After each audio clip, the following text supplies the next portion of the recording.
See you guys all in the chat. We all ready to go? Give me a thumbs up if you're ready to go.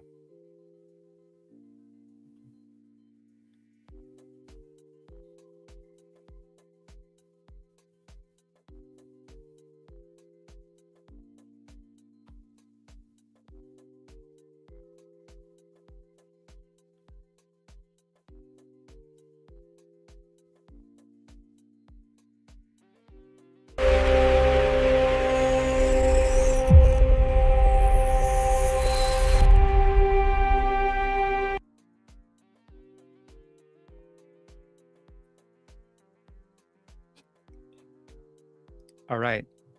10:01 in the PM, March 27th, 2026. Welcome, everybody. My camera kept tapped on me, but that's okay. It's not what matters. The fact that you're here is what matters. Really excited to do another edition of Headspace Hockey. G, how you doing? Oh, you're muted. One sec. There you go. Hey guys, sorry about the new time this week. As most of you know, or if you don't know, I was really busy yesterday and pretty much recovering today also. It's been a while since I've played hockey, and we'll talk a little bit about that ultimate fan experience. And just want to thank, just want to thank everyone for joining us today.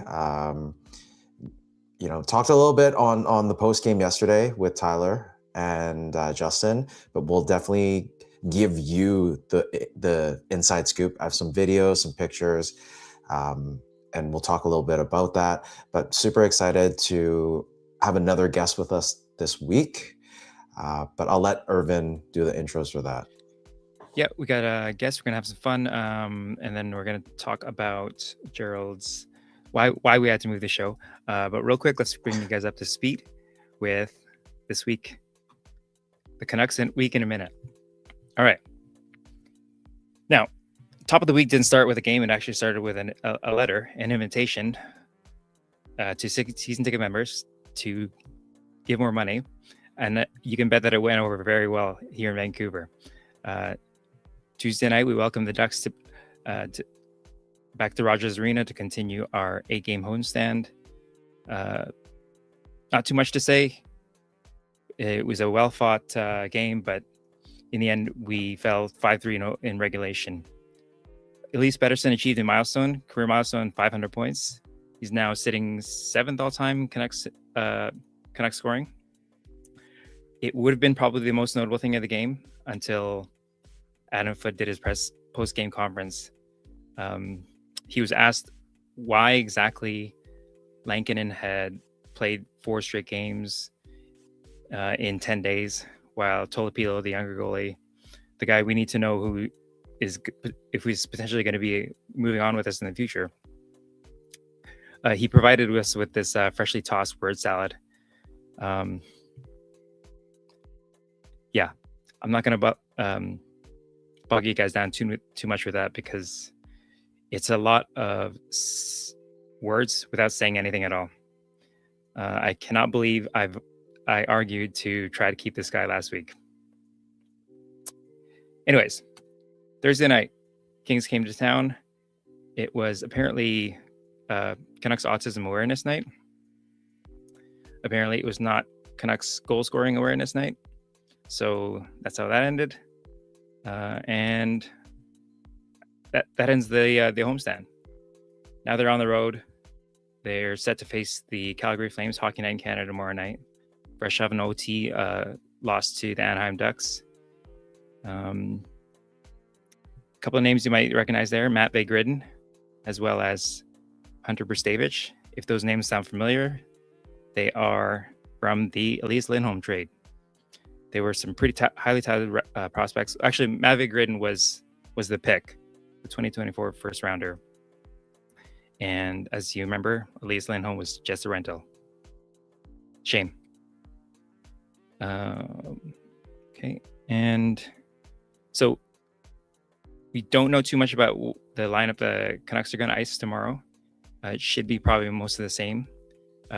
It's been a while since we faced the Flames.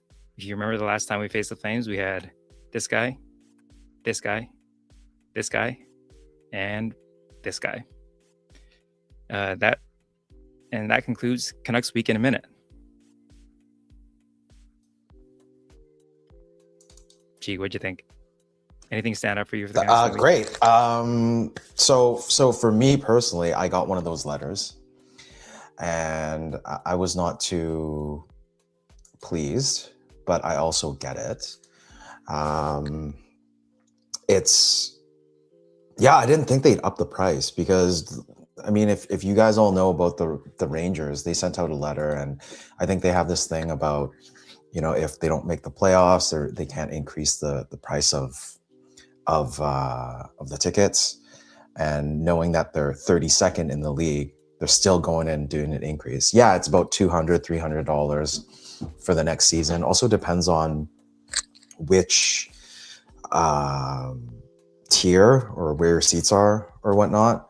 But I still think it's kind of ridiculous. Like with inflations, I was hearing varying reports from different fans that it was between 5 and even 25% increase, which is nuts. Yeah. So I didn't look at my pricing. I just didn't bother because I think, like you all know, I share my seasons with a couple guys, and I don't think we're gonna renew this year. I was also talking to Dave Stein. If Dave Stein, you're in here, shout out to you. He's one of the big Canuck man cave guys. I was DMing with him a couple days, like when that news dropped, and he's been talking to a lot of people lately about renewals, and I think 10 out of 15 are not going to renew.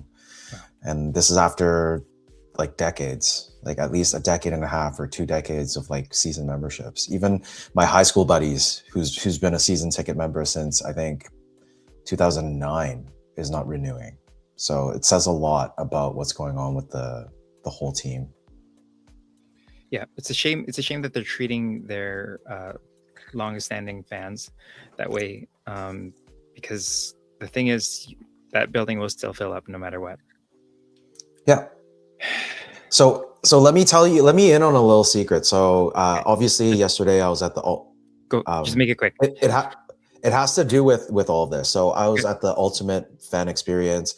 Was talking with a lot of obvious Canuck fans that was part of this whole contest, and there were rumors swirling around. This guy, we're going to try to bring him on. He has very good insight.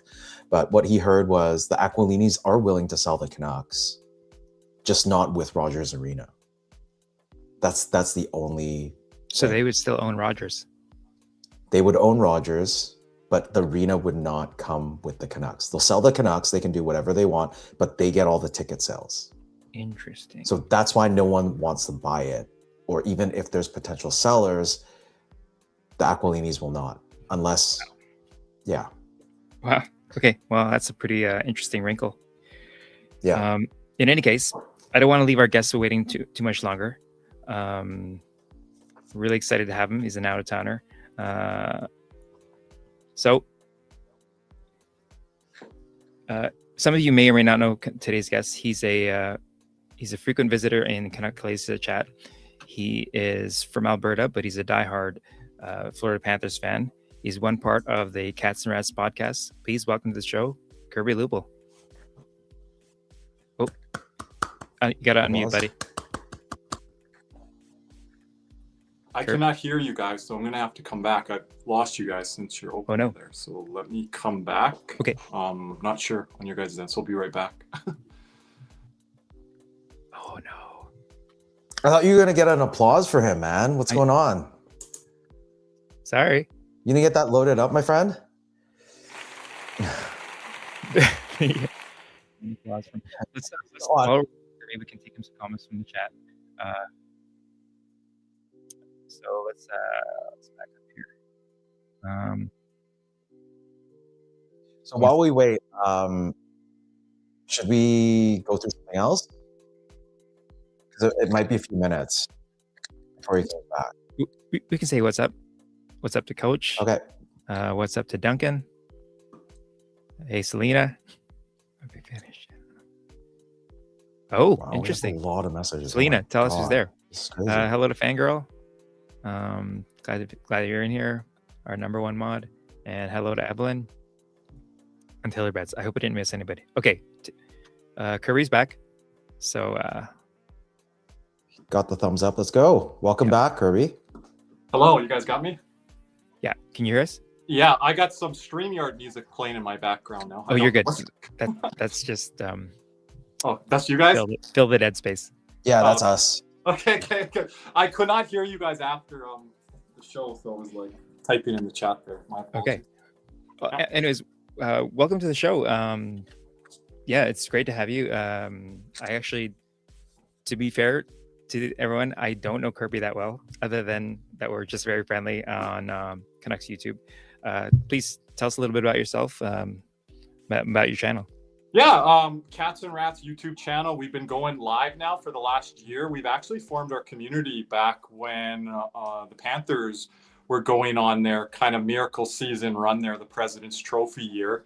We mentioned that the Andrew Brunette year, where things didn't go so well, getting swept by the Tampa Bay Lightning, and then the first year Paul Maurice, and I kind of segued that into our Cats and Rats community, and we do post games over on Twitter X, and we're always visible, and everyone's like, you guys need to get a YouTube channel. So through that, we got the YouTube channel. Of course, we have our podcast episodes and things like that, but we've become a really live stream channel now, Yrvin. And yeah, we're having a lot of fun with it. The community's been very supportive, and guys like you popping by from other NHL clubs and finding us when we're doing, breaking trade stuff, and we're going to be doing NHL playoff streams. So yeah, we welcome everyone by. And me being in Canada, Western Canada, in Calgary, Alberta, I've been born and raised here, Panther fan since year one, 1993.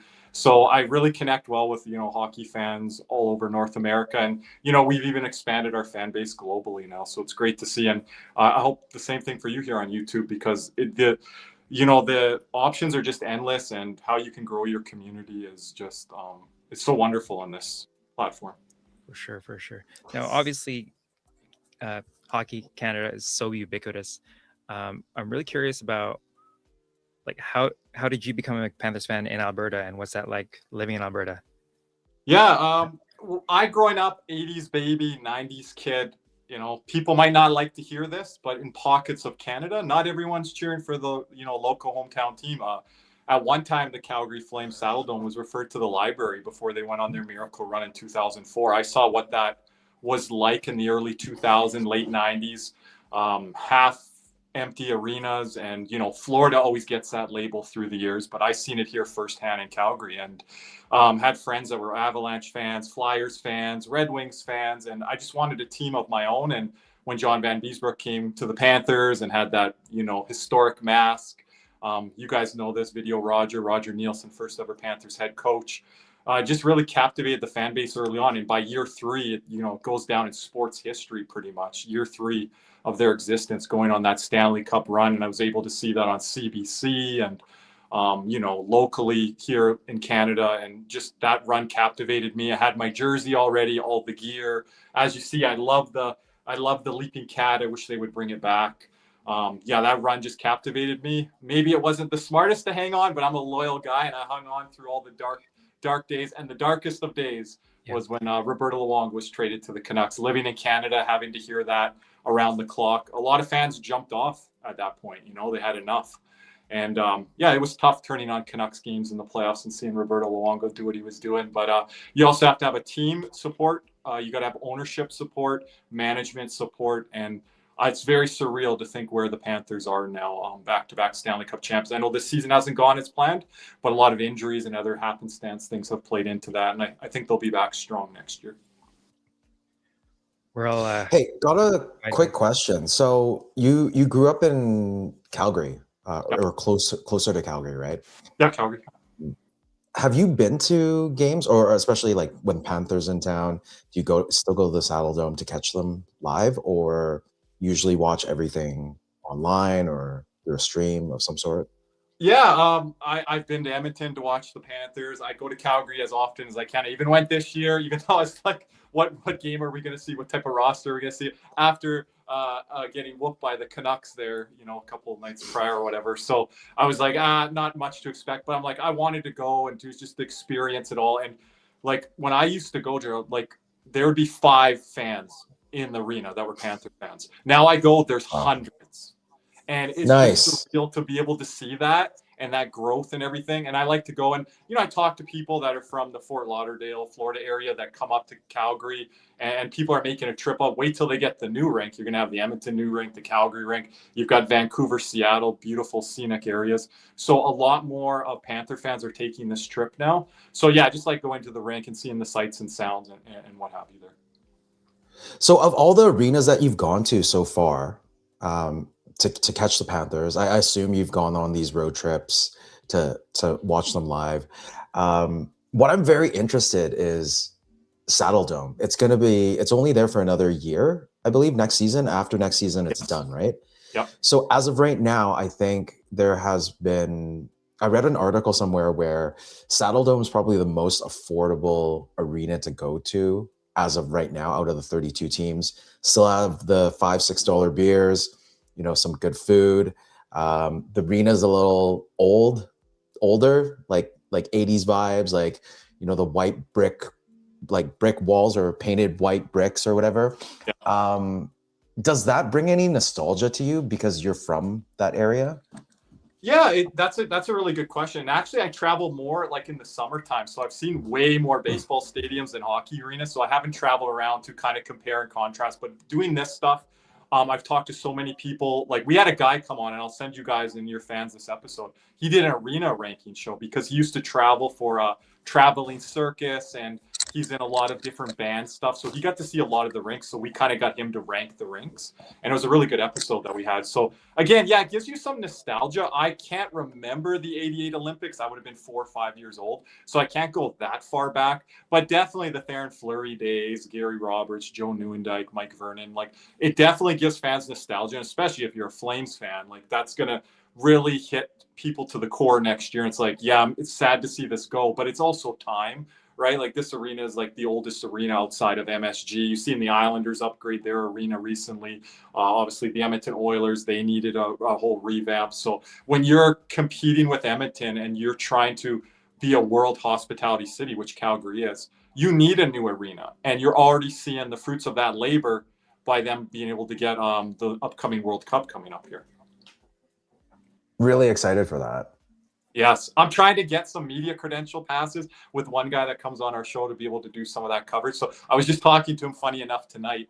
He's from the New Jersey area. Shout out to our boy Jersey, Jim Behringer, and he does some NHL press media stuff. So he's looking forward to be doing that trip. I said, hey, whatever you need for me in Calgary, I'm all game for it. Because as much as I love my Panthers, and they're my number one, right up there is international best on best. And Yrvin, I know we talked about that leading up to Team Canada. We did all the live streams. I had my Canadian friend in there, Ryan, helping me out on the Canada side. Then we had the U.S. counterparts. We even had a guy from the U.K. kind of be that mediator in the middle when we ended up doing some of these streams, especially the gold medal stream. Wish it would have went better, but I love this international competition. It's been too long, guys. It's got to be every 2 years, every 4 years. Totally agree. That was a great tourney for sure. Even though it didn't go Canada's way, it was such quality hockey. It was everything's great about it for me, except for the ending. Okay, so I thought it'd be really interesting to have you on the show because obviously the Panthers have reached the pinnacle, which is something we want here in Vancouver. And obviously before achieving that, you guys had to go through your rebuild. My question to you is, what was the hardest part of the rebuild, you would say? Oh, well, you guys would know this analogy with the Edmonton Oilers, the decade of darkness. The Panthers went through the same thing. I think it might have been 1 year short of the Oilers. But the thing was, Yrvin, it went back for another rebuild and kind of another rebuild. So it was not one rebuild and not one that was a decade long. It was pretty much from the existence of the franchise after going to the Stanley Cup in '96, making the playoffs, one more year after that, getting bounced by Wayne Gretzky and the New York Rangers, and then getting Pavel Bure in there just for a little bit of a tease for a couple seasons, winning the Rocket Richard a couple times. You guys being very fit. All these Canucks and Panther connections, right? And then when he was gone, It was just darkness from there. You got Luongo there, and then him wanting out. So from that point on, like I said earlier, when Luongo left, that was like a continual rebuild, and like not just a rebuild, but is this team going to stay in Florida? You got fans coming from Quebec and calling them the Quebec Panthers, and let's bring hockey back to Quebec. You had, this doesn't even exist anymore, the BlackBerry phone. Jim Balzilli in Hamilton trying to get an expansion. Right. Looking around there. He was sniffing around on the Panthers, but he tried to get 3 different teams. Right? Yeah, he wanted his own team. That phone doesn't even exist anymore. Things didn't even exist, as we know it now, right? Tried with the Preds. It's coming back. It's coming back. Trust me. It's coming back this year. But I remember Balsillie tried with the Preds, the Coyotes. I think at one time when the Penguins were really hurting, he tried to get them too. But he wasn't invited into the old boys club. Yeah, that's right. That's right. And I was wondering, well, who wants our team, right? And my hope didn't start to turn until the new ownership came in, and namely Vinny Viola. But I thought, Wall Street guy, New York guy, what are his intentions with this franchise? Does he want to come in and have them ultimately move? He said from the start he doesn't. But we as Panther fans, we had no other choice to be skeptical. From failed ownership to failed ownership, the best owner was Wayne Huizinga, the owner of Blockbuster Video and other corporations. And when he sold the team, it was just in a continual rebuild phase. And not even, I wouldn't even say rebuild. I was like no hope phase, right? And they went through the draft where they got Nathan Horton, Stephen Weiss, Jay Bomeister, top picks. Erica Branson didn't pan out. Sadly, Nick Bukestad had some health problems. Quinton Howden, Moose Jaw Warrior never panned out. Kendall McCardle, Anthony Stewart, on and on goes the list. Bad drafting, bad development, just wouldn't pay for a coach. So the two turnarounds for me was the new ownership with Vinny Viola, and then when they brought in Joe Quenneville. And when they brought in Joe Quenneville, I'm like, now we're paying for a coach at a top 3, top 5 level. We used to be at a bottom 5 level paying a coach. I thought that was the biggest turnaround for the culture change. I know what the later aftermath was with the Blackhawks stuff, which the Panthers took the biggest hit of that than anyone. Winnipeg's GM, Cheveldayoff, was not fired because he simply wasn't in the room for those meetings, but he was part of the Blackhawks organization. So the Panthers take this hit by losing Quenneville. And just as things were going, I think he got fired and relieved of his duties. I think we were 7-0 or 9-0. It was like just to start the season, right? Yeah, just to start. Just at the beginning. Yeah, off of the past year where they had gone through, the bubble playoffs and are starting to like make a play. This is the first time they haven't made the playoffs now since 18-19. So pretty much from that Quenneville era. And then we go to Brunette. Brunette, a lot of fans fell in love with him because he's like, wow, we're scoring a lot of goals and playing this really exciting brand of hockey, but it wasn't able to be sustainable. And he was using the Quenneville system. So I wasn't a big fan of that, especially how it played out with Tampa and how he kind of responded to it. He was like, I don't know if I'm going to come back next year. And then it went into the Paul Maurice thing, which we can get into. But yeah, that's what I would say. The ownership change, and then into Joel Quenneville actually paying a coach and like trying to be a serious hockey club. Yeah. I never really thought about ownership until the last decade or so, when it really became obvious how much ours is meddling with the team. One question I had for you is, at an executive level, what is it that the Panthers get right? That's a good question. I don't know if I have all the answers for that, but I know some of the ownership and management team has come in and listened to our postgame. And I don't think they're listening to our postgame stuff for our hockey knowledge or our hockey takes. I think they're doing it from a fan research perspective. Mm-hmm. And they were listening in during the playoffs. Like the owner's son was in our chat, other media people were in there. So it's like, oh, okay, like we have eyes and ears on us here. But I think that's why they were in there. And they have done things right with the community outreach programs. Sasha Barkov donating huge money to the Joe DiMaggio Hospital Fund, like really making a statement within the community. And this is a sign that your executive and management team is doing well, when not only are you losing these people, but you're losing them to other sports. Sean Thornton, the former Boston Bruin, former Florida Panther, now works for the Atlanta Hawks of the NBA.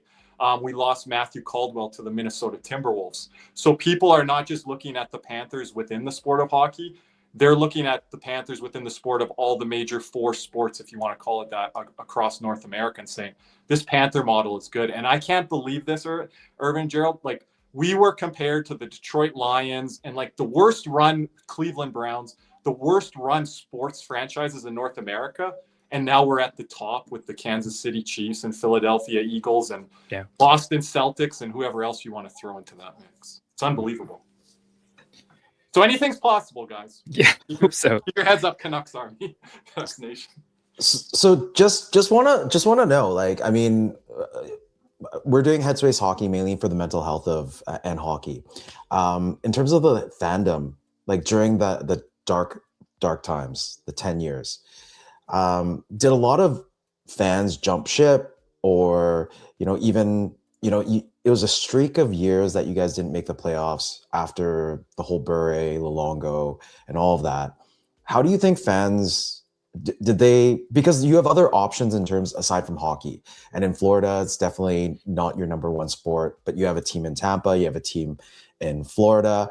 I remember seeing ticket prices, it was like $12 for a ticket to go in, and they're trying to get fans in the stadium, in the arenas. So I guess what I'm trying to ask is, do other sports help hockey fans get away from the losing in terms of like the mental health side of things? Yeah, everyone has to speak on their own mentals, and I think I've called myself a therapist for the community, because like not only are fans reaching out to us during the season, you guys are going to find this too with your channel, and when you start to grow and grow, fans are reaching out to you year round. And if you're like committed to this and committed to your community, it's like you're an outreach for them, and through that, you're not just going to talk hockey, you're going to talk life stuff or other things that are going on. So yeah, I think it's really, I wish we had this community. I know I'm going a little bit off the beaten path here of your question, but I wish we had this community when COVID was going on. We know what it was like in Canada. Yeah.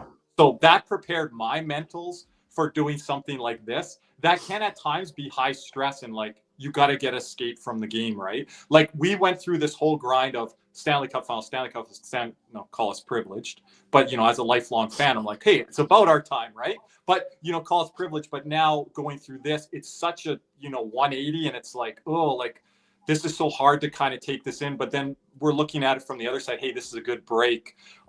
Whether you're watching another sport or doing other things in your life, like I'm going to see a lot more of the sun this spring. Now, I would love to be watching playoff hockey night in, night out, and living and die and breathe in. And we're going to still be doing content, but everyone's going to get that little bit of exhale, a little bit of break. And everyone's like, oh my God, you guys are so spoiled. You want a break, right? But it's a grind. It's a real grind, you guys. Like it's a real, like triple overtimes, quadruple overtimes. Getting in on the last day of the regular season in the 22-23 season when it looked like there was no hope for the playoffs. Like, and then you just go on these long runs to the playoffs, and it's to the draft, to the free agency. And then you take a breather in August and you're right back at it. It's like, it is like for 3 years in a row, I can speak on it. It's a real grind. So your mentals have to be there, and you got to decompartmentalize this from your real life, this from other things that you do, and like not let it carry over. And I know how it is in Canada, guys, and I know how it is in the Canucks market. I have family and friends there, so I get that, and we want to live and breathe it, but you also got to take your little breaks when you can get it, if that kind of answers the question. But everyone's different. Everyone's different. They say, oh, I've been a fan since 93 or a fan since 96. I haven't taken any breaks for seasons.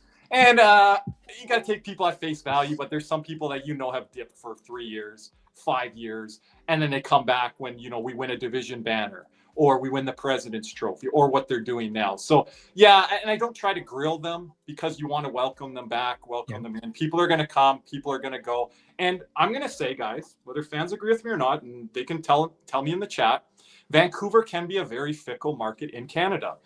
It has some of the hardest core fans, but there's also fickle fans that are like, I got other things to do in Vancouver. I don't need to put up with this. And they kind of tune it off for a bit. And I've had a poker friend that's a Canucks fan, and he was writing articles and doing content stuff. And he's kind of like, yeah, I'm just not into them this year. And that was a few years ago, I think, when things were going, before you guys made the playoffs there and went on that second round run there. So it can be a fickle market. And I think ownership should listen to that, right? It's like you speak with your dollars and all that, but fans still show up, and it's like the owners are like, we still got these guys, we still got these guys in our grasp, in our control. So you do have to give that message. And Florida is not a market they'll do that. They'll do that. The Marlins, the Heat, the Panthers, it doesn't matter. They'll do that with any market, not show up. And then you see how the building fills up when the Heat go to the finals and the Panthers go to the finals. So it's a market that is a bandwagon market, and it's a market that you must win. Yeah. All right. Well, Kirby, I think we could go for hours, but Yeah. I want to carve out some time for the latter part of the show. So for the last thing that I want to do with you is have a little bit of fun. So what I have prepared is a blind, that's what I call it, is hockey cousins, players who have played for Canucks and the Panthers. So I'm going to throw out names. And 1 second here. Okay. What we're going to do is I'm going to throw out names. You're not going to know who's going to come next. You are going to rank them according to where you think they should go. But once you've locked them in, that's it. Okay. Okay. Kirby, just try to remember true or false, and I was like, I'm pretty good at this, but this is tough. This is a challenge. So Kirby, just try to remember as hard as possible how at least 10 players that you think we're going to throw at you, and you'll have to rank them 1 to 10. Yeah, like they're so if a skill level, or who I like. Just who you like, or skill or lore, team lore. Now, keep in mind, I had 20, and I had to whittle this down. Yeah. I think there's 40 or 50 Flames players, but there's a lot of Canucks Panther connections as well. Yeah. Okay, ready to start? So remember that when you start throwing them into I'll the do number it by slots, skill so everyone can play along and see how. Sure. Yeah. Because or else you might end up with someone not so good in the top. That's the trick. I'll try to put 2, 3 number or whatever, 1 being right? the best skilled guy versus 10. Yeah, I'll do my best. Okay, ready? Okay. Yep. Oh, wait. First one, Eric Goodbranson. Oh, man. You guys don't know this, but I love Eric Goodbranson. And I get reamed about it all the time. 3rd overall pick. You can put your own personal flavor if you want. It's okay. Yeah, if I can give some flavor and context. I should have we should have drafted Cam Fowler and all that. Man, be in my list. But, oh, man. This is tough. I'm going to put him 5, and that's biased. That's biased. Very biased. Okay, next name. Jared McCann. Not a big McCann guy. He didn't play much in Florida. We let him go. I know he's done stuff well in Seattle, Vancouver. How bad can this list get? 8 or 9. 8. Okay. Might regret that one. Oliver Ekman-Larsson. Ooh, well. He won a Stanley Cup. Man. So, okay, he was allergic to contact in Vancouver, and we got him to play a physical brand. Hell, he plays a physical brand still in Toronto. Oh, man, but I love Goodbranson so much. I might got to put OEL 4 because of the cup. Okay. He'd be a lot lower, guys. He'd be 8, 9, 10. But, the cup. Jacob Markstrom. Oh, yeah. Okay, I'm going to tell you a little story on this. Wanted that pick so bad.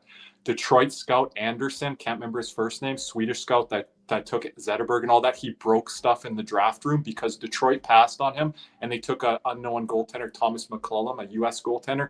Didn't even play a game in the NHL. If he did, he might have played 1. So it's hyped to have Markstrom. We just didn't have the right team around him and everything. So quite disappointing. I wish I'd put him higher on the list, 7, I guess. I like him a little bit better than McCann. But some people have McCann ahead. He was a fine goalie in his time in Vancouver. Yes. Okay. Next name. The Hunter, David Booth. Oh, David Booth. David Booth is one of my favorites.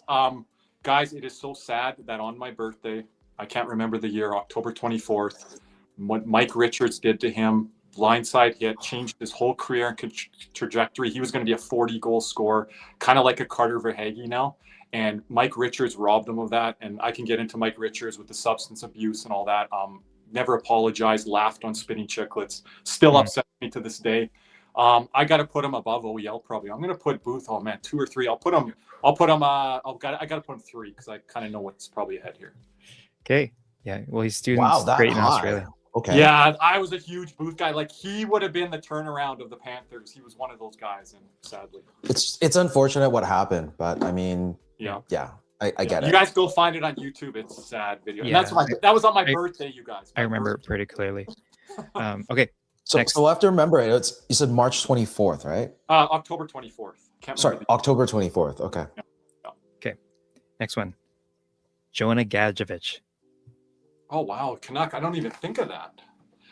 Stanley Cup winner, but if I'm talking significance right now for the Panthers, maybe I'll leave a little buffer. He could be 10, but I'll go 9. I'll go 9.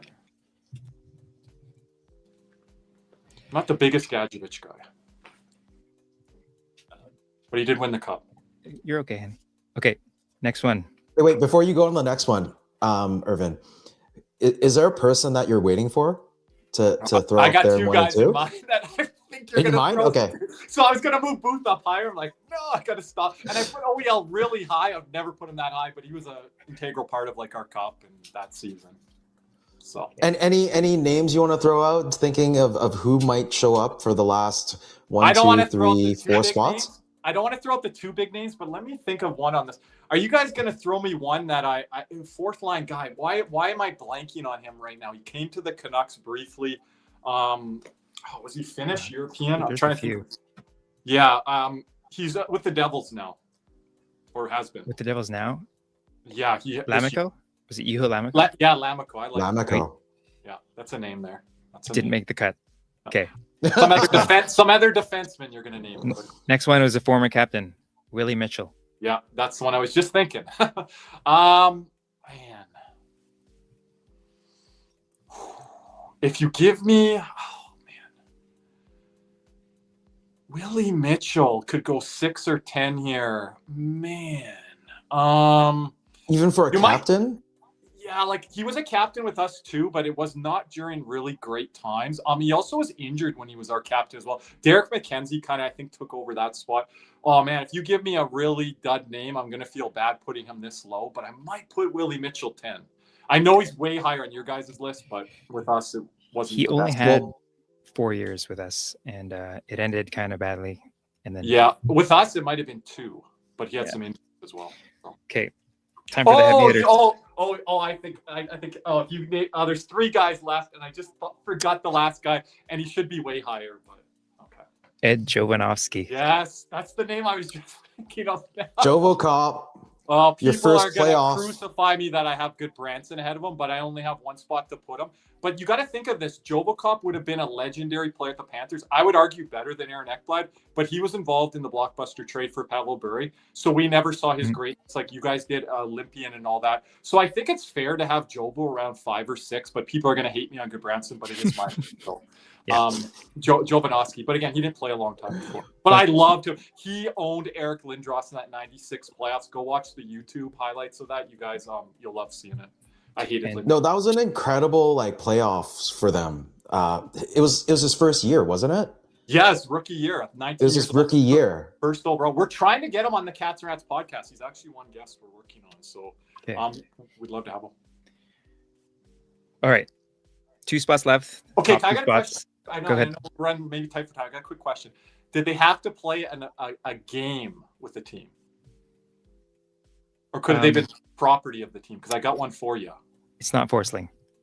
No, okay, not Forsling. No, John Van Beesbrook we just had on the Big C show, and I saw that. Yeah. Yeah, did you see that? Yeah. So he was claimed or picked up by the Canucks, and then the Panthers took him in the expansion draft. So if you gave me him on this list, I would be like, man, I'm stuck. Okay. But you're not. Final 2 spots. They're heavy hitters. I'm going to give them to you right away. Yeah. Nate Schmidt and Ryan Johnson. I'm joking. You joke around in our chat, and I know you're joking around. It's Roberto Luongo, Pavel Bure. Yeah, I got my Pavel Bure jersey upstairs. I still wear it to this day. I rock it. Loved his time in Florida and everything like that. But there is no way in this world that I can put him number 1 on this list. The Mount Rushmore, the Panthers. I think Bure's probably bumped off of the Mount Rushmore now with Barkov, Reinhart, Kachuk, those guys. So I don't even think Bure makes our Mount Rushmore like he used to. So I'll put Pavel Bure too, even though I love him. Okay.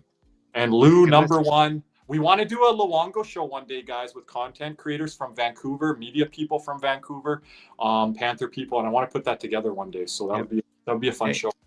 Well, that'd be amazing. List. Read and weep. The internet is forever, Kirby. Let me know in the chat, everyone. Everyone's not going to love the good Branson, but I think I did not bad. Okay, Kirby, if we gave you this chance to change 2 spots on here, are you happy with this list, or would you, if we gave you a chance to switch it up, would you? Okay, I'm pretty happy. The 4, 5, 6 is in question, But again, OEL won us a cup, and that was our first Stanley Cup. I think I have the years right. So I'll always have him higher up than maybe he kind of deserves to be. I would probably switch Jovo and Goodbranson, but I'm biased to Goodbranson. It's part of my, it's part of the brand and part of me bringing him up all the time. So I would maybe switch That's those fair. two. OEL pretty high for this list, but it is a Canucks Panthers type list, but it's kind of crazy to see him that high. And I know what you guys thought of him. So it's interesting what you guys thought of certain guys on this list versus what we think of certain guys, like, you know, Willie Mitchell and McCann for you guys. Some of our fans, that's kind of hit and miss. Markstrom, obviously. If Markstrom did for us what he did for you guys, like, absolutely. It'd be higher.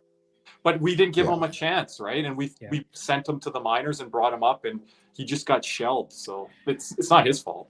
My lasting memory of Goodbranson was it was after the summer of doom 2016 when we traded McCann for Goodbranson and we signed Louis Eriksson. The first game with Louis Eriksson, we were on a delayed penalty and he launches the puck backwards and it's careening towards the net, and Goodbranson's chasing it with all his might, but he's too late and he launches himself into the net. I remember that. I think it was against Calgary too. And it's weird. Goodbranson in some places has not been good. Other places, all right. Like if Columbus gets into the playoffs this year, I'm like, that guy's going to be a good bottom pairing guy, like he was. Sorry to say, for Calgary there when they made the playoff run, and he was the bottom pairing with Nikita Zadorov. That was one of the best bottom pairings in the NHL. But other spots, he hasn't really hit the mark. You could say maybe Ottawa, Vancouver. So he's had an interesting career where he's kind of been like this. And Florida fans don't love it because he was drafted 3rd overall and he didn't really live up to that claim. Vancouver fans aren't a huge fan either of just what we gave up to get him, to bring him over, right?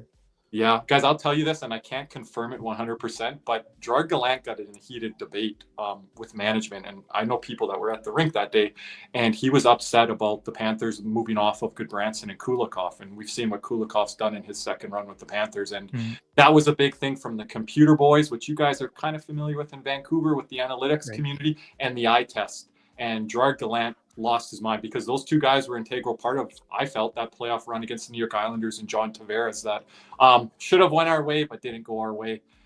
We deserve better fortune in that series. But those guys were really good, and you can see what Kulikov's doing now. So, yeah, those are the type of guys that I like, a little bit of heavier guys that play with care and force and kind of have those leadership qualities. Love it. Thank you for doing that. It's really fun. Yeah, thank you. Amazing. To close out the show, Gerald's going to regale us with his stories from his fantasy camp that he did yesterday. If you want to stick around, you can hang out with us. It's totally up to you. Yeah, sure. Good? Okay. All right. G, I'm going to give you the floor. Awesome. First off, thank you, Kirby, for doing this. I was actually really excited for that list. I wanted to see how you would rank everyone. And I think it went well. Hope chat, enjoyed it as much as I did.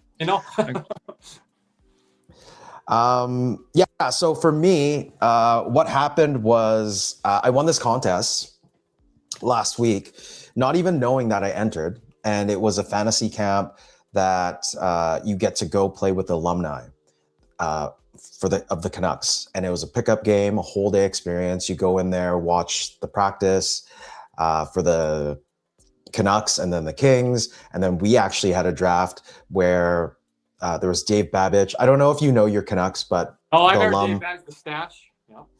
Yeah, loved him because he was actually a couple blocks from where I live.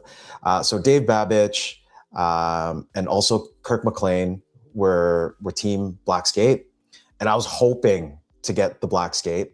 Obviously, what you see back here, I was drafted by Team Orca, who was led by Jeff Courtnall. Was Babbage number 44? Yes, sir. That's my number. I love that number. Good Branson. Yes. Bertuzzi. There we go. Bertuzzi could have made that list too. Bertuzzi could have been on the list. Okay. And then Jeff Courtnall and BJ McDonald was the other alumni that drafted for the Orca, and I got drafted by the Orca. So this was the personalized jersey that they gave me, and it was hanging in the visitors' locker room when we walked in.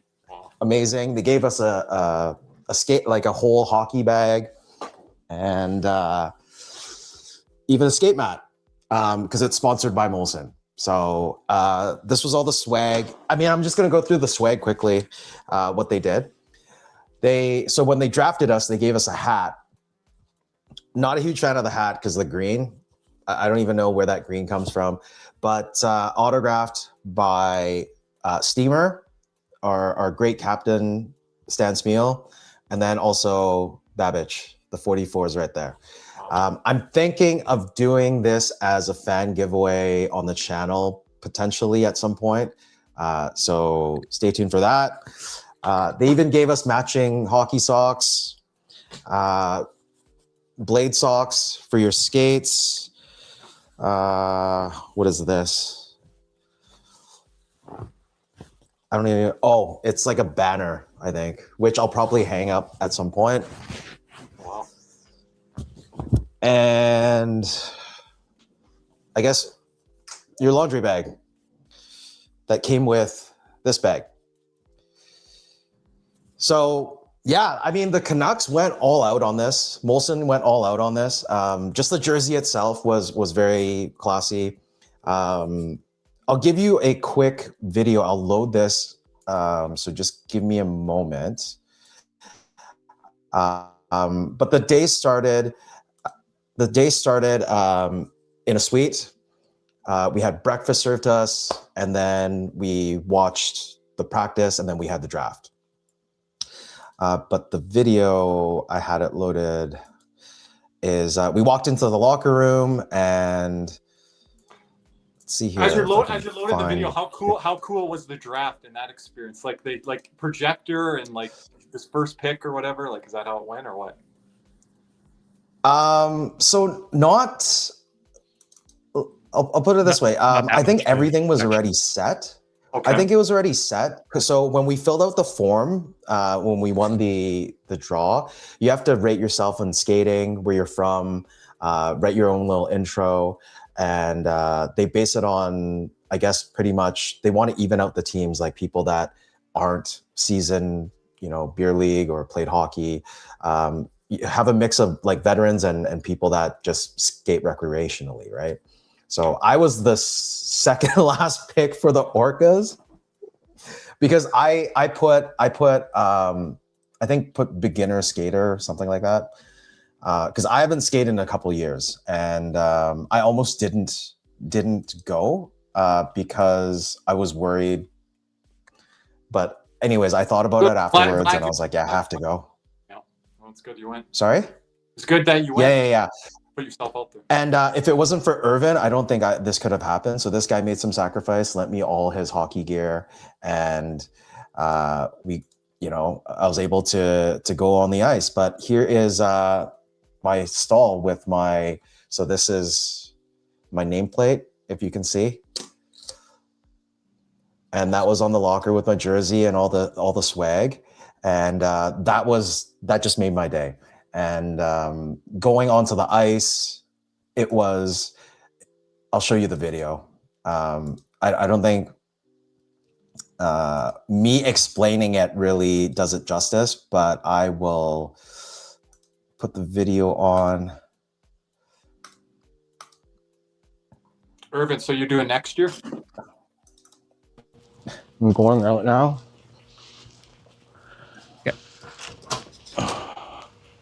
All right. I asked you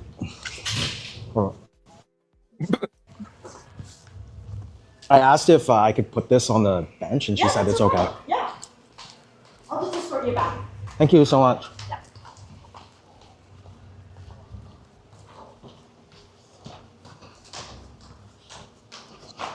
So this is just going through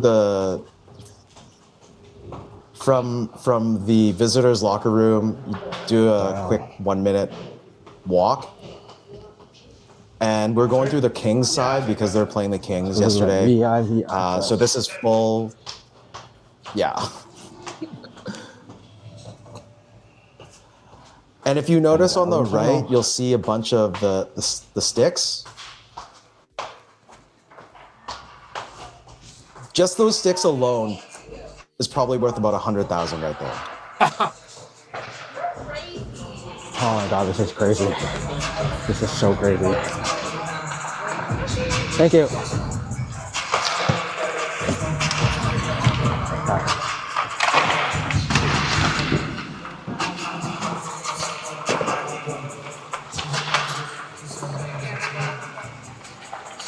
So just going onto the ice, I was like, I haven't skated in 2 years, and I was so scared of falling, and I was just like, yeah, there we go. But you can see on both ends, the orcas on the right, the black skate on the left. Oh fuck! Okay, I should stop it there. Great access. Yeah, because I think there was a bit of profanity there because I almost fell, but Gotta use your stick. but it was amazing because we actually, yeah, I was mic'd up while playing the game, and I think it was Jeff Courtnall skated by. He's like, "You're mic'd up," and I'm like, "Yeah, I have the video standing on the side watching the game. I'll still have to look through the footage." But I'll hopefully post this on YouTube soon. What was cool is Al Murdoch was in the house. So I don't know if you know who Al Murdoch is. He's the in-house announcer. Okay, yeah. He does a lot of the games, even like his voice is just, you'll know it when you hear it. So he's done all the, All-Star games, and he does the, yes. He did Four Nations. He does the All-Star games, outdoor games. He's one of the big boys in terms of arena announcers. Oh, you guys got me. So it was really cool to hear Al Murdoch just announce your name. They did the whole thing. So you skate in, and then we all stand at the blue line, and we do the anthem, or we do the lineups, and they announce each player separately, like everyone that was there, the number, the name. And then we did the Canadian anthems. They actually had the opening video for the Canucks that played while we were on the ice, and then did the anthems. We all looked towards the flag, only the Canadian anthem, obviously, because it was Canucks versus Canucks. But that was really cool just to hear Al Murdoch have the anthem singer and all that. And then even during the goals, goal horns, everything, the works. And was he there for Canucks? Was he there announcing? Yeah, he was up. He was up. Yeah, he was up there announcing it. So he was watching our game. He was watching the game, and then announcing. Obviously, he saw the numbers, and he'll announce who it is. So there's announcements for that, goal horns. That really made my day because it was just like to be like a Canuck player, to be on the ice, or an NHL player. But that was a dream come true. And studies, and like to have the announcer or whatever the team, that's cool to people like us, right? Like they're there, exactly, right? You're like, it's surreal because you just go to the games and you're so like, you watch the games and you're like, oh, this is nothing. But when it happens to you, it's like, oh my God, like this guy knows my name, this guy's calling my name. I was close on scoring a goal because I actually played wing for Jeff Courtnall, and the guy was legend. Like, he kept passing. So on the bench, he's like, "Hey, I'm going to be skating with you today," and I was like, "Are you sure about that?" And he's like, "Yeah, why not?" I was like, "I suck at hockey." He's like, "Don't worry, just stand by the net. I'll pass you the puck." And I was like, "Don't be disappointed if I don't." So there was a play. He actually looked for me, and I was standing right by the side of the net. And he passed it to me, and I whiffed it. I told him at the beginning of the game, I was like, if I whiff it, don't get disappointed. He's like, don't worry about it. And then he went again, and he tried passing it to me the very next play. So, I appreciate the legends doing all this. Kirby, appreciate do you play Molson hockey at all? sponsoring. Kirby, do you play hockey at all? Like beer league hockey? Kirby? Am I coming through? Can you hear us, Kirby? Yeah, I got you. I don't know if I got Yrvin. Is Yrvin having issues? He was asking if you played hockey, got but Yrvin. I don't know. Yrvin there, yeah. I know he was being quiet. I was trying to not interrupt you. Gee, maybe you can ask the whole the question. time, though, Gerald. So he was asking, do you actually play hockey? Me? Or have you played hockey? I played first year of Tykes and Timbits, but after that, I officiated. Oh, nice. I coach basketball. My best sport was baseball and soccer. I played indoor and outdoor. I actually went to provincials for soccer, but baseball was my number one. I love to play goalie, but I would play just for pickup and recreational. Sometimes on ice, street hockey, wherever I could play a little. I would have loved to play inline. Wasn't huge in Calgary, but maybe if I was in a warmer climate like BC or California, probably would have got into inline. So yeah, I used it as my sport to get away from, So yeah, I'm not a great skater either. I skate maybe once a year or every few years even. So I would be out there with you, Yrvin, trying to do my best. I have one little Pavel Bure rush, and that was all I have in me. Well, what I was going to say is try to dangle a couple guys one time. When it comes to beer league, I pack it in. When it comes to beer league, one of the great joys awesome. But yeah, I don't know. I can't hear Yrvin. That was the problem I was having with you guys earlier. Okay. So my apologies. On technical issues. That's odd. Yeah, because I had to come in. That is odd. Come back in when you guys were talking during your Canucks minute there. I was like, I'm supposed to probably be here, you guys, right now, but I couldn't. So not sure why. I can hear Yrvin, so okay. I'm not sure why. That's odd. I don't know why I'm hearing you. Sure. That's fair. We'll fix those kinks for I don't know. We'll look at this after the stream. Yeah. We're getting really close to the hour, but what I was gonna say is, I'll show a few more slides. What I was going to say is when it comes to beer league, one of the great joys of the advanced players is setting up their boys who don't score that often, because that's really what it's all about. It's about everyone having fun. Like you're not playing for the Stanley Cup or being paid millions of dollars. So in the end, a night at the rink or a day at the rink in your case is for everybody. So that really checks out that he would set you up like that. Yeah, I loved it because I think just being drafted. This is a picture of the draft and the photographer that was there. So that's BJ McDonald and then Jeff Courtnall. And I didn't even recognize Jeff at that point because he had glasses on, right? Yeah. But I was just happy. It was surreal, like it was a draft. But yeah, this guy set me up, and this is on ice, Jeff Courtnall right here, and you can just see my face. I was just like huffing and puffing, like just. I really didn't want to show this picture, but this was the only picture that the photographer got of me and Jeff Still a great on the same. Wow. And I sent this to my buddy in Hong Kong who plays league. And when I sent him the pictures before, he didn't believe me. So when I sent, this original one right here, he's like, what the hell is this? You get AI to make this picture for you? And once I sent him this one, he's like, okay, it makes sense. I believe you now because your stride is just terrible. Like, look at that. It's like, well, but yeah, so it proves. Guy that scored, what did he score? 30 goals plus? Yrvin, do you know? I don't remember his stats off the top of my head. I just remember him being part of the 94 era team. Russ might have been more the goal scorer, but Jeff had I think Jeff scored more than Russ. Then he has to be over 30 a year then. His career Jeff high was came 42 in 89. With the Washington career was Capitals. 42 in 89. Okay. Oh wow, he played 40 goal scorer on the ice with, right? He's got a exactly. With Oilers. That's something, 1988. Bucket list. But yeah, for sure. Like I got. Sorry, go ahead. Jeff was the main guy, and then they brought in his brother after. Some fans regret that they gave away stuff to get his brother, but that's how she goes. Because I think we traded Montreal to get Russ, right? Something like that, yeah. Sounds something all right. And that was like near it was after the 90. It was after the run, wasn't it? Because both of them are from Victoria. Yes. And yeah. And I talked to Jeff a lot. Like I spent a lot of time talking to Jeff, either on the bench or at lunch. And he was telling me he came in the 90s, like 1990, and then went through that whole string, told me about the playoffs. And Calgary was supposed to win that year in 94.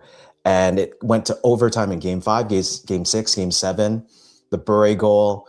I was watching. I don't know if you were watching that. I was watching Cool Runnings during that, which is the Calgary Connection, and then I turned it off. My family did, and I saw the Bure breakaway happen live in overtime. Wow. Yeah. Yeah. So he was telling me about that, and it was obviously surreal for him because the Canucks, you know, they weren't a very good team at that point, but they made a run for it and gave Calgary, you know, beat Calgary. And that was amazing. So this is a shot of everyone that was there. It's roughly about 20-ish people. Who were the goalies? Obviously, you have the goalies were people that it wasn't winners. Like they had to bring in goalies, and our goalie was amazing. Like he did a pad stack, did like around the world with his pad to make one of the saves. Wow. At one point, because our defense was so terrible, he had to make 3 or 4 consecutive saves on the point within like 10 seconds. It was crazy. So he definitely was our MVP and won the game for us. We ended up winning 7-2. Nice. 7-2. Wow. Were the teams even? Could you say? I would say so, because the guy that was taking the guy that was I was switching with, he obviously did not play hockey, and he fell like during play. I didn't fall at not even once. So that's a win. That was what I was praying for. I was like, as long as I don't fall during the game, I think I'm happy. But if you fell during one of Jeff Courtnell's passes and dove and fell, that would have been cool too, you know. So yeah, that would have been cool. You should have gone for a I fight. almost got the... Even if you fell on your ass and you didn't try to do it and it went in off of you, that still would have been cool, right? Yeah, that's true. Wiped out, it goes off you. Like, did I score? You didn't even see it go in. Yeah, that would have been cool. No, I stood in front of the net and one of the goals went in. So that was really cool seeing a goal go in net side. I was looking for the tip. For the tip, but it went in. So that was great. Yeah. But what's funny was I really wanted to be on black skate, especially because Dave was the captain on that side with Captain Kirk. If you had to pick a Vancouver Canuck all time, who would you have most resembled out there on the ice? You might have to go deep into your bag on this one. Who would it have been? Resemble? Yeah, your style if you're playing. Like, who would you pick? I don't know, because I'm just so terrible.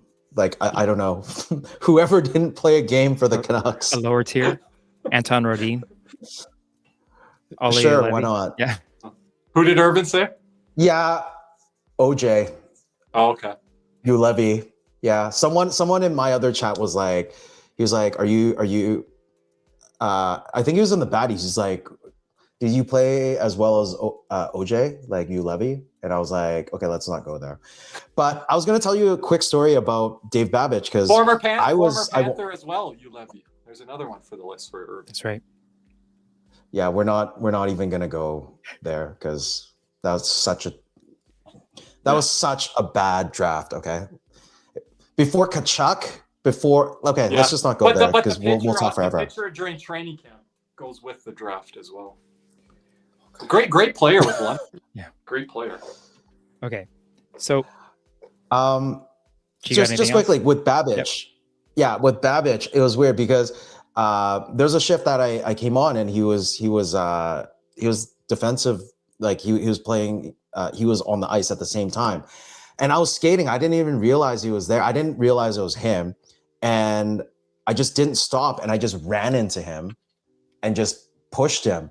And he turns to me and he goes, that wasn't very nice.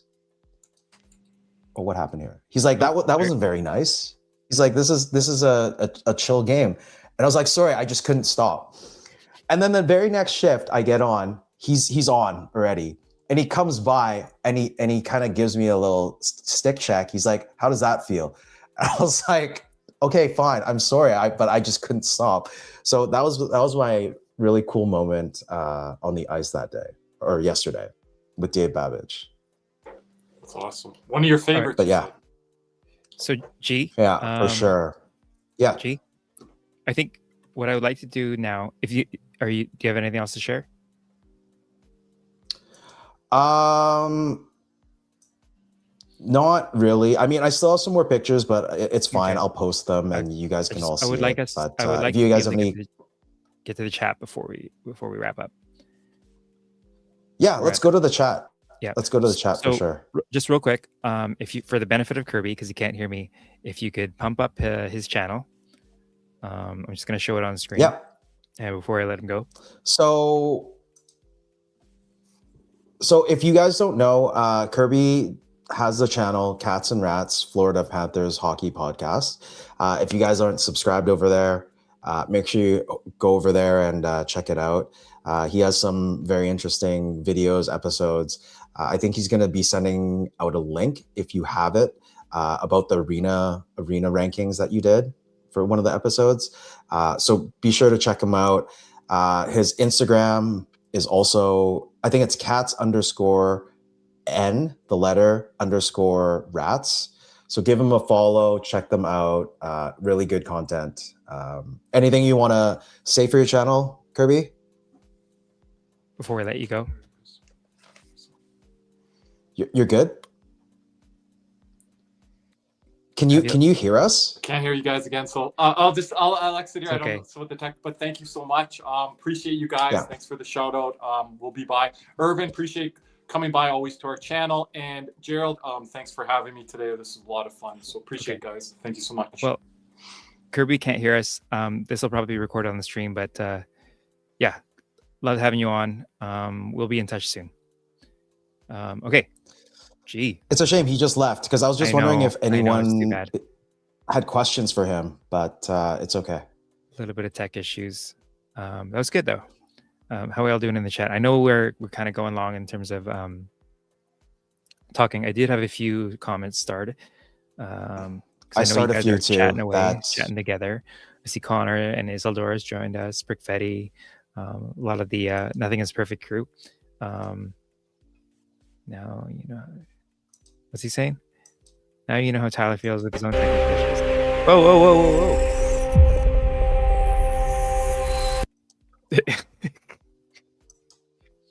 Yeah. Whoops. Well, I guess we can't talk, right? Okay. So a few things in the chat. I just want to say hi to Coach Rob. Hi to Bobby. Tyler's in here noting how you were chewing your mouth guard like a Matthew Tkachuk or Patrick Kane. This guy. Okay. I thought of McDavid. I thought of McDavid when that happened. Brickfetti had a question. And it's in regards to your number. I thought about doing a birth year, but I didn't really want to age myself. And the number 18, I mean, for all Asians, Chinese people, it's a good lucky number. I think I've grown up wearing something with an 8, and yeah, it was kind of paying homage, because I was whipping on Doc the whole year, and he's done very well, and I thought, why not? Let's do 18. I thought about doing 36 because 36 would have been one of my lucky numbers. Did half of that, bit of homage to Doc, and that's why I picked 18. Callum McKenzie in the chat was just asking if anyone else is pissed that Foot isn't playing Mancini, Tolo, and Ratty. I think as fans we all are. I can't speak for UG, but I definitely am. So Tolo, I think we talked a little bit about this yesterday when we had our chat. And the comment that Foot made during the week, he said, you know, our gun guys are doing well, and Tolo, you know, like I said, he's just a world jumble. He's not the most well-spoken guy, but what I got from it is that he's got these young guys in the lineup. There's 4 of them right on the blue line, as well as, you know, the few young guys sprinkled in the forward lines. And so I think he wants to create as stable of an environment as possible for those guys in the games. You know what I mean? Because but that at the same time, it's not good to say that, because you're just throwing Tolo under the bus. He's a fine goalie. He deserves to play. Yeah, no, he does. But I mean, sort of the situation, what we explained yesterday, because there's the potential of losing Tolo beginning of next season, and playing Lankinen now hopefully ups the value. Yesterday he was number 2 star. Hey, Kirby, if you wanted to jump on, or I mean, we were going to try to see if there are any questions for you to answer live. But since you're in the chat, you can do that. Or if you want to jump back on, feel free to jump back on. So yeah, but with the whole Tolo thing, it's just, yeah. I mean, Lankinen was second star. There's 38 shots. He let in 4, and I think they're just trying to solve that. I mean, if it was me, they're trying to solve that goalie situation and not have to deal with the 3-headed goalie situation next season, and that's why they're playing him more. But we'll see by next season, right? If I'm wrong, I'm wrong, but that's how I see it, right? If you listen to Rick Dollywall this morning on his 650 hit, he swears that you cannot trade Lankinen because he signed. He took an NMC and took a lower cap hit for stability, and the guy, just lost his dad, and just had a kid. And I understand all that, but the Canucks got to look at it from a business point of view as well. I don't want to be heartless and say that stuff doesn't matter, right? Because as I've mentioned a lot of times before in this show and in others, these guys are human beings. So here's what I would say. The Canucks have a very hard decision to make. Oh, yeah. Yeah. I mean, what do you do unless Demko's not ready for next season, then you're set. But if they already know that he's ready to start it, because they obviously have the updates on how he's recovering and all of that. And if that's the case, then what I'm saying kind of makes sense, right? But others might not agree. I just hope this could work out, because I don't want to lose another goalie like Seelovs for nothing, right? I guess you leave it in his hands. The thing with NMCs, it doesn't mean that they're never going to get traded. It just means that the player has more control. Yeah. Right. Yeah. So I mean, look at Tyler Myers, right? So Tyler Myers did the team a solid and went to Dallas. I mean, the Canucks also found a place for him closer to his mom, closer to family, and right. So I'm just gonna show a few more slides quickly, if that's okay. Just real quick. One thing I wanted to touch on in the chat. There's a mention about a credentialed reporter, someone that we're possibly in contact with. And all that's pretty speculative, so I don't really want to shine any light on it because I don't know. I just don't know.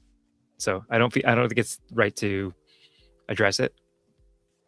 If that's okay. Yeah, I know what you're talking about. I hope you guys understand in the chat. That's perfectly fine.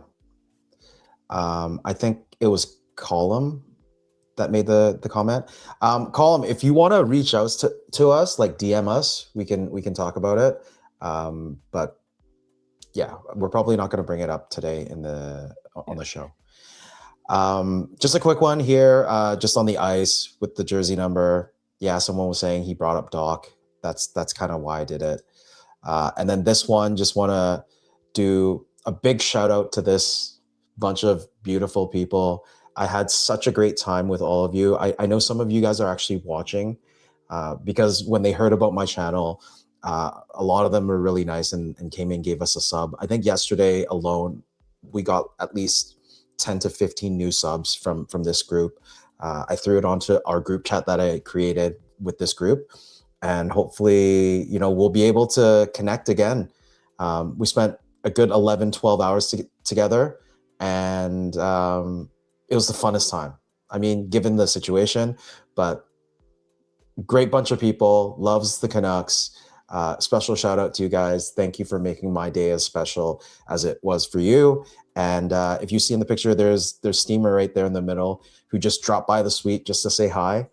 And I got to talk a little bit with him and hoping to connect with him in the near future in the off season. And stay tuned for that because we might potentially have Steamer on the show too. Yep. Undefeated Canucks president Stan Smeel. Exactly. And Fangirl, I don't think that was in a Sedin's in the picture because Gerald would have definitely mentioned that. No, it wasn't. No. I'll throw in a last couple. There's our big guy Dave Babich and my captain Jeff Courtnall. Yeah, I'm sorry. Like, it's just, I had so much fun yesterday. It was unreal. I mean, I Brother, was laughing, smiling so hard. Yeah, I was so never do happy that. for you, man. That's why, yeah, letting you borrow the gear is no problem. Yeah, so Yrvin and I have become the Sweat Brothers because I've been wearing his gear. Yeah. His gear, and I washed all the stuff. I actually didn't use your socks because they gave me socks. Yep. But I'm gonna sanitize everything before bringing it back to you in the next couple of days. But yeah, thank you for doing that for me. Yeah. This is actually the Sweat Brothers right here. Where is it? If you remember this one, Lee Sweat. Oh my God, Canucks legend. I almost Brother Bill. forgot about this guy. Yeah. Gosh. Yeah. God Possibly. damn it. Hopefully not, Steve. I look fine. Staph infection, I'm brothers. good. I'm good. So, hey, Perfetti, you want to answer this one? If I have a story for number 60, I actually do. So my daughter was born at 6:08 a.m. and her weight was 6 pounds and 8 ounces. So the number is a tribute to her. Very meaningful. Yep. Anything else? Did you go through any of the chat while I was just rambling? A little bit. I love that these guys chat with each other. It's a great community we're building. It's like an extension of all the other groups that we're in. It's like it's a bit of a mesh. It's like CCC people, and then Nothing is Perfect people. I would love to grow the community. So yeah, it's like the stream. It helps us out. Yeah, it definitely is great because not all of Russell and Dusty's community goes and watches Clay, and vice versa, like the CCC going over to Russell's. I mean, I drop by Russell's obviously because of Russell, but I know some people will stick with Clay, and that's that. But I really appreciate those that come over here and show us support because that's how Yrvin and I met, through Clay. And it's been a blast just doing these shows with Yrvin. And like he says, grow the community, and hopefully we're only stronger like when we're together, right? And I've said that on Clay. So yeah, thank you. Okay. So we are. It's all good. Just rewatch it. I think we're gonna end it pretty soon because we're over our 115 limit for the first time. No worries. It's a Friday. But it's a Friday night, so, man. So let's have some fun. I know my girls are in the other room doing a Grey's Anatomy marathon. Nice.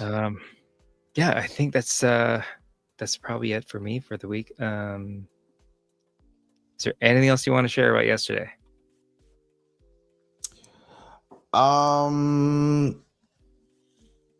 No, I don't know. It seems like a blur. It seemed like it was so long, but it just went by so quickly.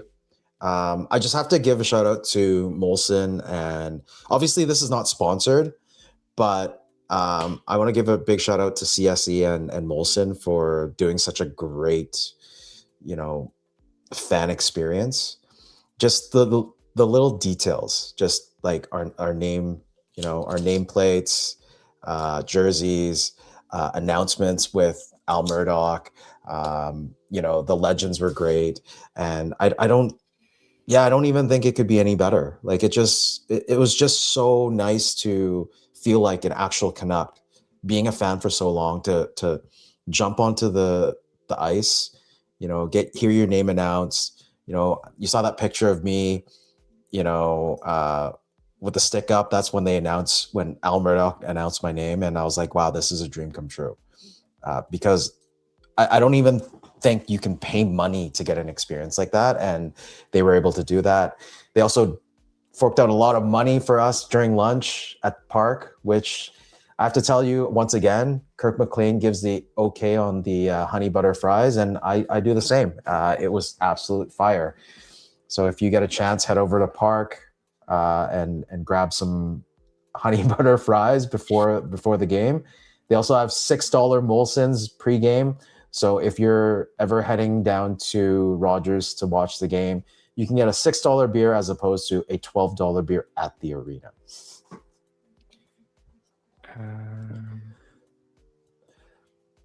And if I did miss anything in the chat, if there's a question you want to ask, or you want me to answer and I missed it in the chat, because there's a lot of chats today. So thank you for that. DM us at Headspace Hockey on Instagram, X, Threads, or leave a comment in the video below when this gets posted, and I will definitely answer your question. Okay. Well, I think we can wrap it up here. Good? Sounds good. So next week, we will have our usually scheduled program. Today, I wanted to carve out more time for Kirby. So we're going to have our regular scheduled programming and do another session of BS between shifts. If you didn't know, it's our debate segment where one of us, we're going to drop a topic. We're going to flip a coin. The winner of the coin flip chooses which side they argue. And no matter what, the other person has to argue against. So, which Yrvin is still kind of a little bitter about last week, but he did technically win. Technically, I won the polls. He won the mediator, whoever was mediating that day. You guys, it honestly sounds like he's thinking about it way more than I am. In any case, it is. It is. I'm a little bitter because I won the polls, but Justin gave him the okay. But yeah, I don't even know if we can carry the whole thing. But if we're strictly basing it on the mediator who comes in, the guest mediator who does it, we're 1-1. I won the first one. Yrvin won the second one. We didn't have a poll for the first one, but next week we will have a special guest, which I pretty much confirmed already. And make sure you come, because I think you guys will have questions for him. Not going to release who the guest is, but it is someone from Canucks Media. So if you have questions, maybe I'll make a post on X a day before to say who it is. And if you have questions, drop it in the comments, and we'll definitely try to ask him about it. Right. So what I'd love for you guys to do, get active in the comment section. We are always checking. So if you're watching this on replay or right after the stream ends, get in there, drop some ideas if you want to hear us debate on them. We're really open to anything. Otherwise, you can always contact us at our email, headspacexhockey@gmail.com. We're also Headspace Hockey on Twitter and on Instagram. I don't know, Fansly soon. I don't know, maybe. Fansly? No, I'm joking. God. Okay. Yeah. And make sure to, if you want to see more of us, give us a sub and a like, because it really helps out the channel. Yes, indeed. You know what, Yrvin? There's roughly we're almost at 1:30. Let's just cut it at 1:30. So we'll go and chat for another 2-3 minutes, and answer any questions. Actually, there's something that I want to talk to you about in terms of what was spoken on Rick Dollywall about our BS segment last week on Foot. Okay. So Foot and Malhotra. Did you see what he said? I know that there's this idea that if we hold on too long, which there are reasons why you would do it, that you'll lose Manny Malhotra. Yep. Right? He's not going to wait around forever. And if somebody comes knocking and they say, here's an NHL job for you, well, what would you pick if you're him? He's going to toil away in Abbotsford. But here's another thing that Rick brought up is if Malhotra gets an offer from a different team, and the Canucks don't want to lose him, would they fire Foote just to keep him? But at the same time, if Malhotra doesn't want to stay and deal with this sort of rebuild, then they're hooped. Mm. So what would they do? How can they actually manage this, right? They would never do this, but what would you think if they dropped Adam Foote back down to assistant, because he was fine in that role? Yeah, I don't really see that happening. Again, they would And never I do haven't this. seen that happen in the league before. Like yeah. Which is funny because they'll So just as soon strip a captain of their C, but you'll never see them demote an assistant or a head coach to assistant. exactly, right? So it's very, very hard to say, yeah, let's fire Foote. I mean, we talked about it last week, On but Malhotra note, there's another thing that was mentioned, that his family's back east. So, Toronto's coaching situation is in flux. He coached there before as an assistant. Remember, right out of COVID, he left and he went to Toronto. Toronto, yeah. Yeah. But And wouldn't it be face-offs- funny if the our face-off Canucks percentage actually went from top of drafted the league his... to... Again, Yeah, what? so they were mentioning about drafting Caleb Malhotra and how that would be like a reason for him to stay. But it's a nice idea, but it reeks of the same shit we went through the prior summer with, let's sign all these guys to keep Quinn Hughes. He's his buddies, right? He's buddies with Demko. He's buddies with Garland. Yeah. It's very tough. As much as I want to keep Malhotra, I don't think we're going to be able to, because like you were saying, it could be a family out east issue. It could be, does he want to deal with the problems that the Canucks are dealing with now? Management issues. Like, if they were to fire Foote and Malhotra steps in, for the mental side of things, would you think about, okay, we've had 5 coaches in 6 years. If they're able to fire Adam Foote and hire me, they could easily fire me right after, Mhm. right? So would he take that risk of coming up here and potentially losing his job if he doesn't do well? Like I said, right? After we had after Adam Foote did his press conference on Tuesday, this became a big topic of discussion, and it was just like our BS segment. It's, do you do a knee-jerk reaction and let him go, or do you hold on to him? And we saw that play out exactly with Tortorella and then hiring Jim Benning right after. I know one's a coach and one's a GM, but I'm just saying it's that dichotomy. Tortorella had 1 year and then he got the can. And then we had Jim Benning, and he missed playoffs for, what was it, 6 of his 8 seasons. I don't know, too many. And still he held on to his job long enough to do the OEL trade. So it can go against you both ways.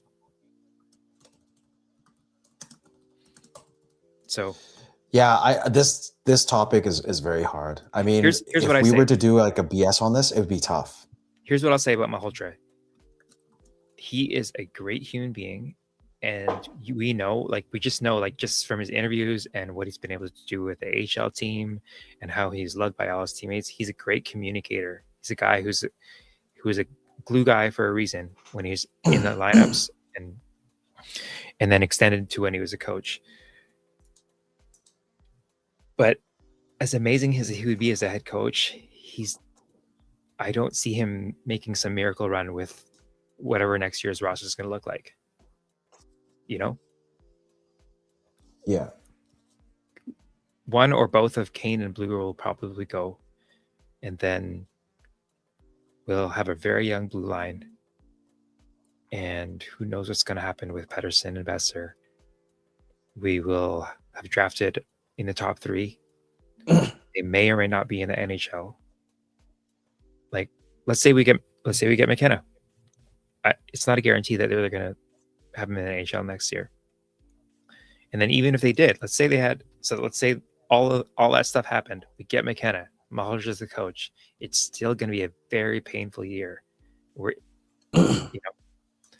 We heard from a lot of people with buckle up, because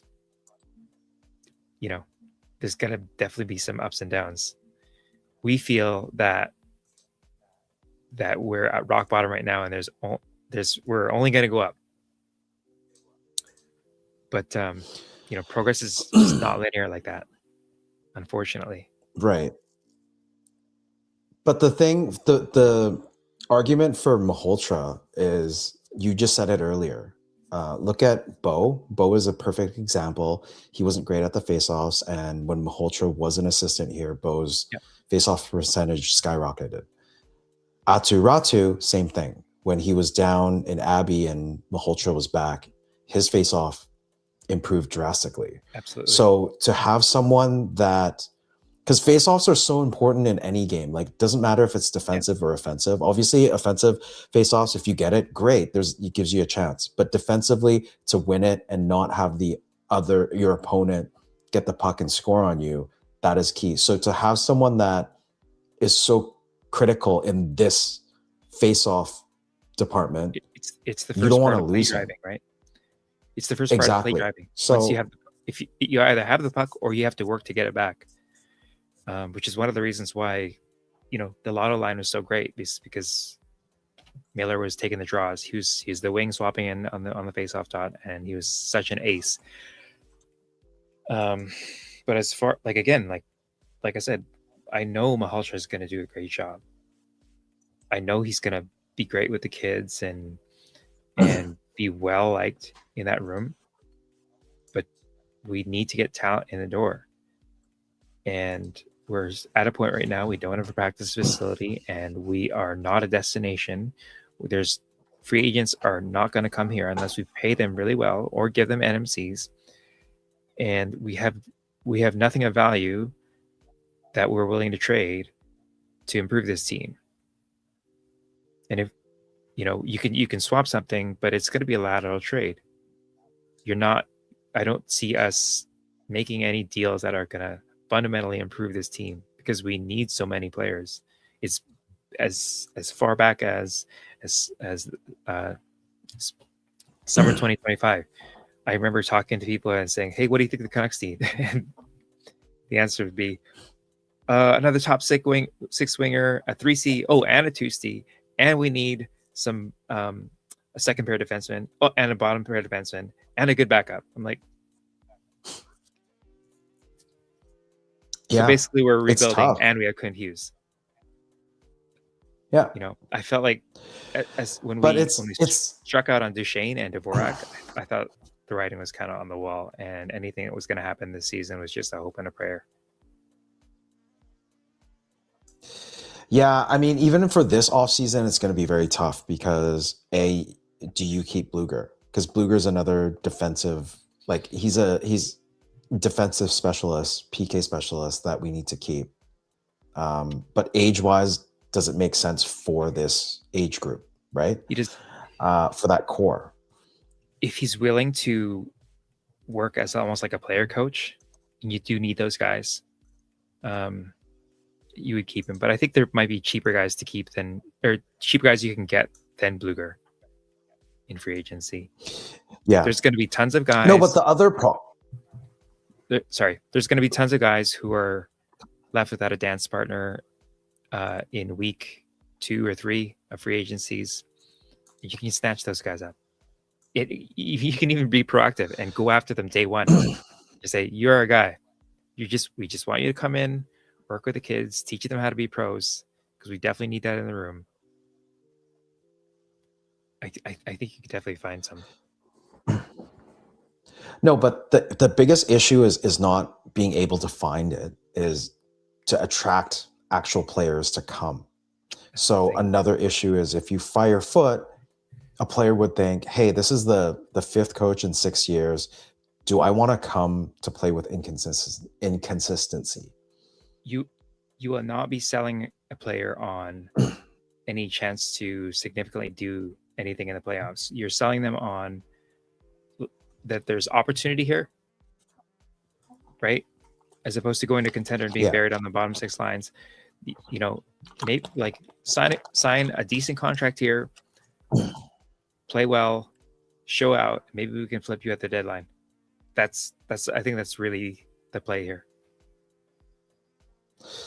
Yeah, and I was gonna say, you know, there is cap space since they've traded away Quinn Hughes, they've traded away Myers, they've traded away, you know, Camp and all that. But next year, OEL's contract is still on the books, and that's like, I think it's 4.7. So that's going to eat up the cap a little bit, even though it's going up to 104 from, what is it, 95 right now. So there's still an extra 9 million, but minus the OEL, right? So you can still add an extra.